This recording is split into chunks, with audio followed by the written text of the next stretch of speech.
Good evening, students. Welcome to one more session of your World of Chemistry. This is your Vani ma'am meeting you again after the one short videos which are uploaded. How are you all, students? So basically today I thought I'll talk to you all, open my heart and discuss a beautiful story with you all. You know, who is there on this earth who doesn't like stories? Me as an educator, me as a mother, me as a daughter-in-law, everybody, rather whichever age group it is, everybody likes or loves to listen to stories, you know. So this is a story, a beautiful story which has happened 5,000 years back.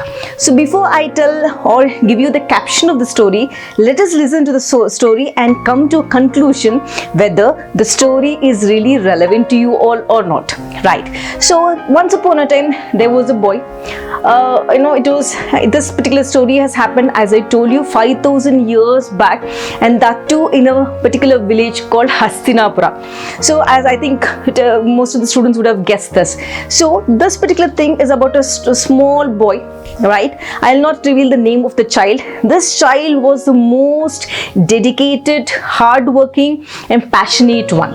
So assume yourself as this particular small child, right?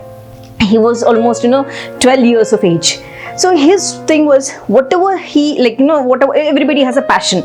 You have a passion of listening to music, or you have a passion of singing, you have a passion of dancing, I have a passion of teaching. In that way, this child also had a passion of archery. He wanted to learn the skills of archery, and that too from a renowned teacher, a teacher who was known for teaching the archery skills. So every day in the morning he used to get up, he used to sit alone under a tree and used to think, why am I not learning the skills of archery? What to do? I want to go to that guru. I want to really bow my head in front of the guru and learn the skill. So father comes to the child and asks, child, what happened? Why are you looking so dull? Then the child says, Papa or Dad, I want to learn the archery skills and excel in that. So he says, see my child, we belong to a community where the archery skills are taught to only those who belong to the Kshatriya, or the king, the people, the generation who belong to Kshatriyas. But we are not supposed to learn that. We are not allowed to enter into that. So the child, very sadly, he goes down, his mind keeps wavering. What to do? I have to go to that guru, right? So earlier in those days, 5,000 years back, there were certain schools called Gurukula. Gurukula means what? Guru means the guru or the educator, that particular guru who is known for his skill, who is believed or who is treated as a wholesome, he's treated as a main, if I have to tell you, for the students, as God. That guru, and Kula means extended family. So everybody wishes to learn whatever the guru says. That in the Gurukula schools, that was considered as the top priority and as considered as the most important and valuable values given by the guru.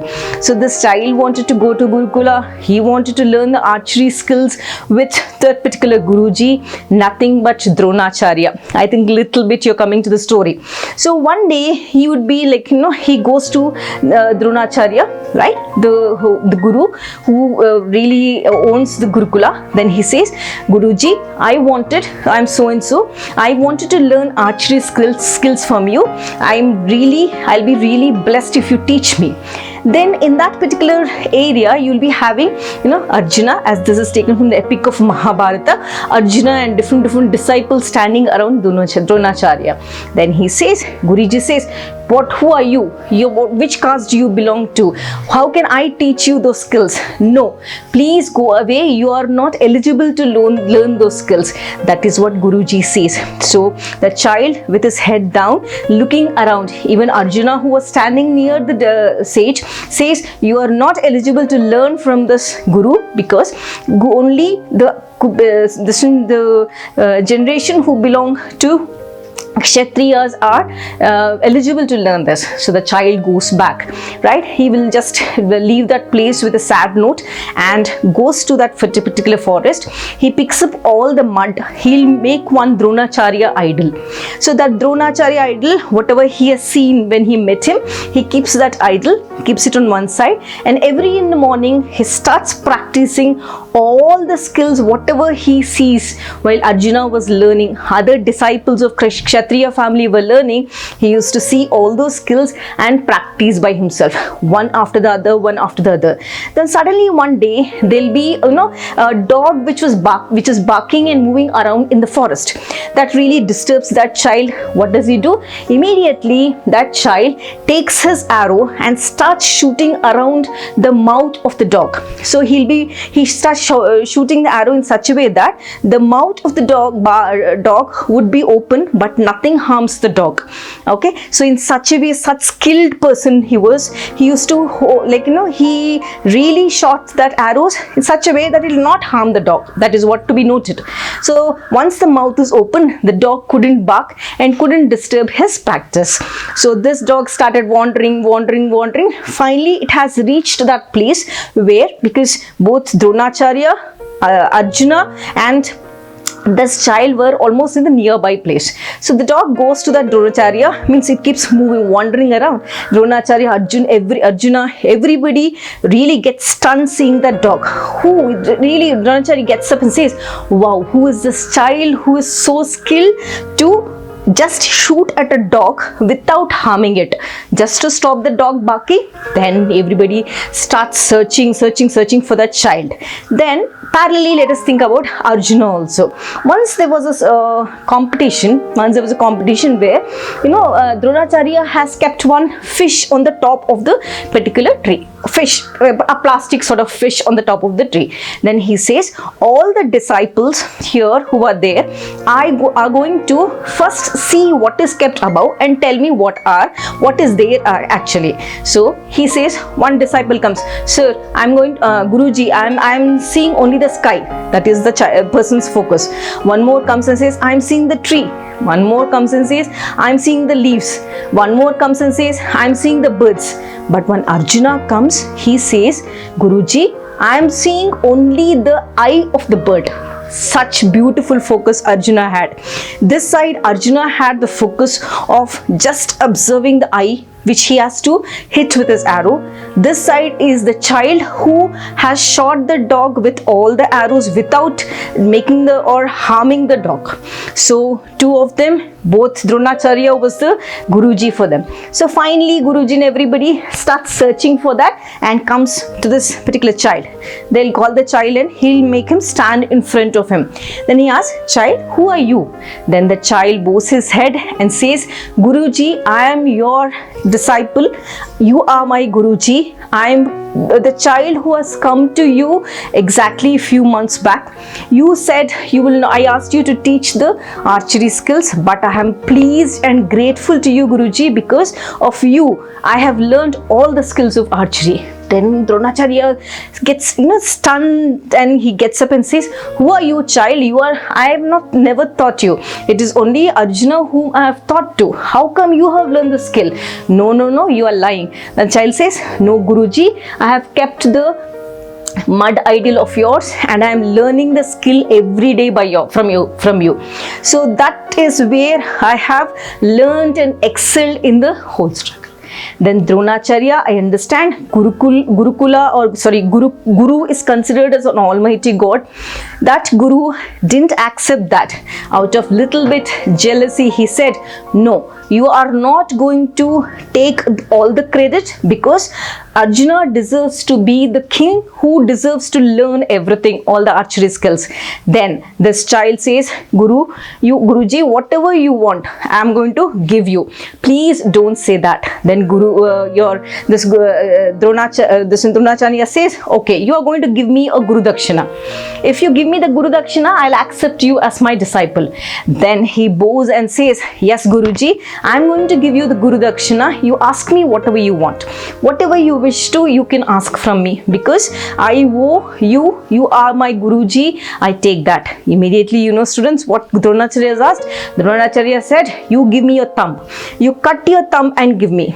This thumb is which is the most important key for your targeting a particular this one. So your bow and your arrow would be targeting, unless you hold it with your thumb, you can't do that, isn't it?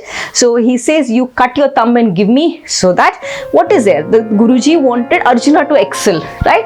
Indirectly, he was feeling a bit jealous, thinking that this particular small little child is going to excel Arjuna. So immediately the small child cut his thumb and he's kept in front of the Dronacharya's Guru Dakshina.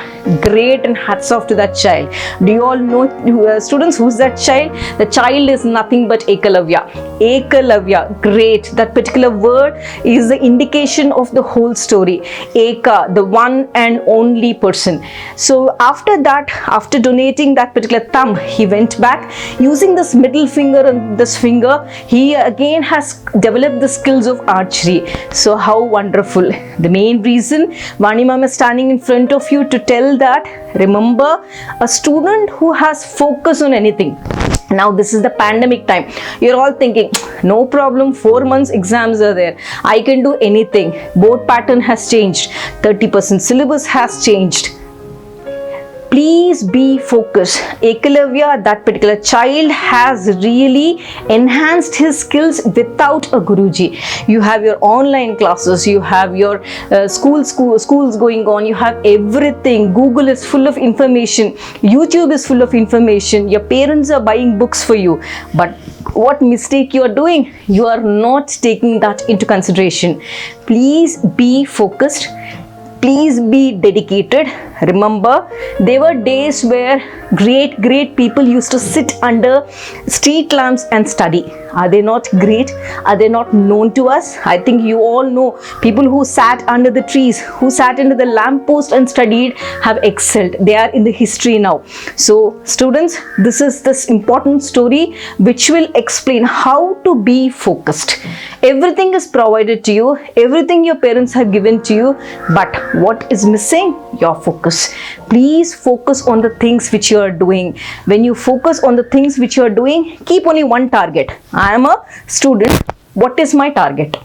How much did my parents spend on my studies? What else can I give them back? Yes, so if you're focused on what is your target, let it be 10, let it be your 5th class student, whatever it is, let it be your 12th or JEE or NEET, whatever student you are a student, you are a learner, you have to be focused, and finally utilize this 4 months time of education. Whenever you try to utilize every fraction of a second you have, remember, you will know the value of, again I'm telling students, if you know the value of a second, you will know the value of a fraction of a second.